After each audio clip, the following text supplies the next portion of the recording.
Vamos a empezar. Aquí he dibujado dos formas básicas, un cubo y un cilindro, y vamos a ver cómo se pueden hacer sombras. Lo primero es un entramado sencillísimo. Simplemente líneas paralelas, como veis, juntas nos dan una sombra. Arriba también, y ahí viene el detalle. Cuanto más juntas estén las líneas y más allá en un sitio, más oscuro aparece.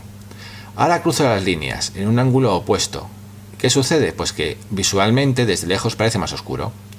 Vuelvo a cruzarla en un ángulo distinto, opuesto a estos. Y lo mismo, se va oscureciendo y va ganando tono. Esa técnica la podéis utilizar tanto con rotuladores, marcadores, bolígrafos, etc. ¿Veis? Ya me mancha un dedo. Bien. Ahora vamos a ver otra forma de hacerlo.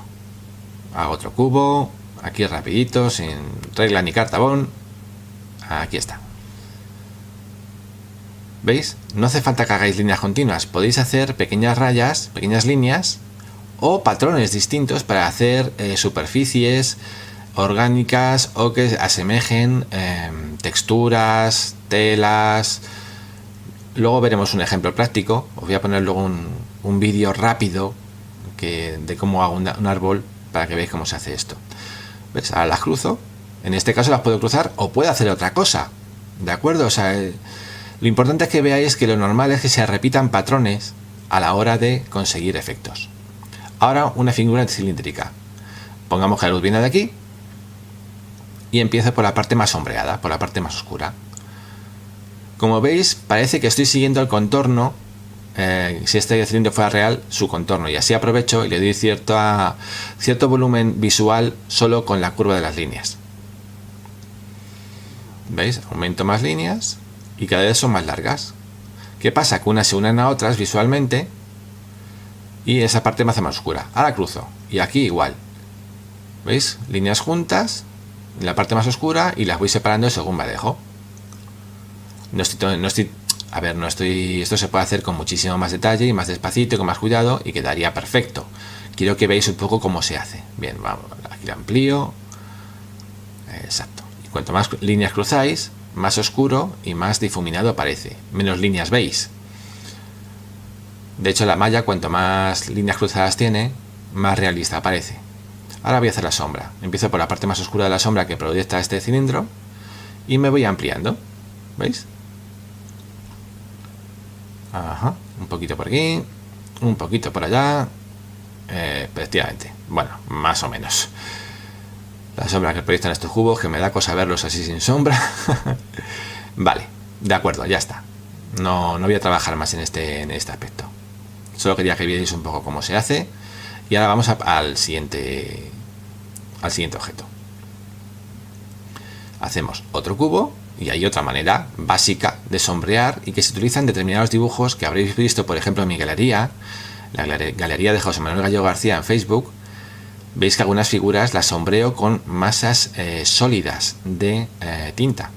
Pues básicamente se hacen así, con un rotulador un poco más ancho, en este caso un 0,8, aunque puede ser un 1 o un 2, y se rellenan. Sirven para un tipo especial de efecto. Bueno, aquí voy a hacer para que parezca más gris, ¿vale? Ahora voy a haceros un ejemplo tomando por modelo un árbol muy básico como el del primer tutorial que hice. Solo un poco para que veáis cómo podéis lograr texturas y al mismo tiempo que deis sombras con los rotuladores. Como veis, hoy en día trabajar en tinta es infinitamente más práctico hacerlo con rotuladores. Pero vamos, no hay color, vamos a hacer la luz viene de aquí. Así que las sombras van a estar en este lado, ¿de acuerdo? Y vamos a hacer este tipo de patrón al principio para asemejar la rugosidad de la corteza del árbol. Y ya de paso, hago la primera capa que dará sombra y volumen a este árbol. ¿Veis? Bien, como os decía, hoy en día trabajar con plumilla es muy bonito si queréis ser grandes artesanos de la tinta, y es fantástico, es precioso, pero si realmente, bueno, es vuestra elección. Mi elección en la mayoría de mis obras es utilizar rotuladores. ¿Por qué? Pues porque mis obras son muy grandes y estar con plumillas sería inacabable, no tendría ninguna razón de ser. Entonces utilizo rotuladores que son exactamente la misma tinta y lo importante para mí es lo que pretendes conseguir. Bien, ahora remarco el patrón y cambio. ¿Veis? Igual que en el cilindro, ahora hago líneas así, en la dirección de las ramas o del cilindro que forma cada tronco, cada parte del tronco y las ramas. ¿Veis cómo va adquiriendo una rugosidad visual nuestro árbol? Realmente podéis trabajar muchísimo con los patrones que se pueden lograr con rotuladores. Este es un rotulador muy fino, es un 001, y podéis trabajar con sus grosores y los patrones muy despacito y lograr lo que queráis. Ahora cruzo para aumentar la sombra y la intensidad. Recordad que en el contraste de luces y sombras es en donde logramos realmente la efectividad de un dibujo que pretende ser medianamente o mínimamente realista. Bien, un poquito por aquí. Bien, mejor aspecto tiene, ¿verdad? Y ahora pues ya a tontas y locas voy dando sombra aquí y allá con líneas verticales, cruzando a lo que ya había hecho hasta ahora, con lo cual aumento el contraste y el realismo, pero siempre más líneas en la zona que quiero que esté más oscura y menos líneas en la zona que quiero que esté más clara. Bien.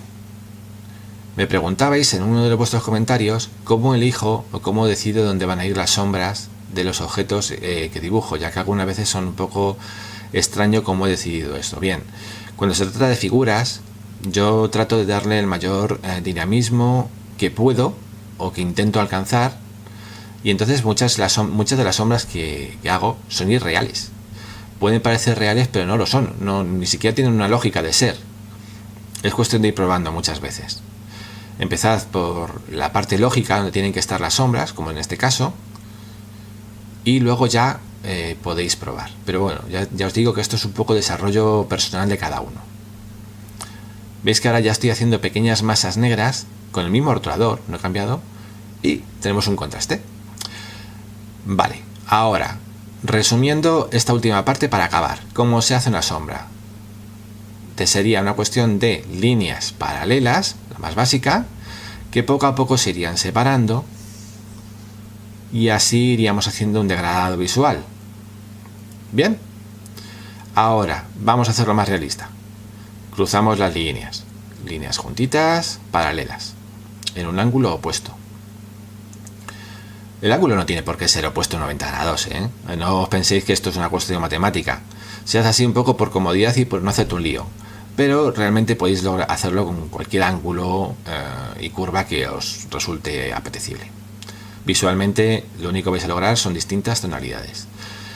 Veis que voy ampliando líneas y cada vez son más largas y paso sobre las anteriores, con lo cual logro más oscuro un lado, más claro otro. Lo mismo en otro ángulo. Esto es un poco para que veáis cómo se hace. Si os habéis preguntado cómo se hacen esos dibujos realistas con boli, esta es la técnica básica con la que se hacen. Aquí cruzo otra vez. Bueno, un poquito más esto. Vale. ¿Y qué me falta? Bueno, ahora voy a haceros una cosa.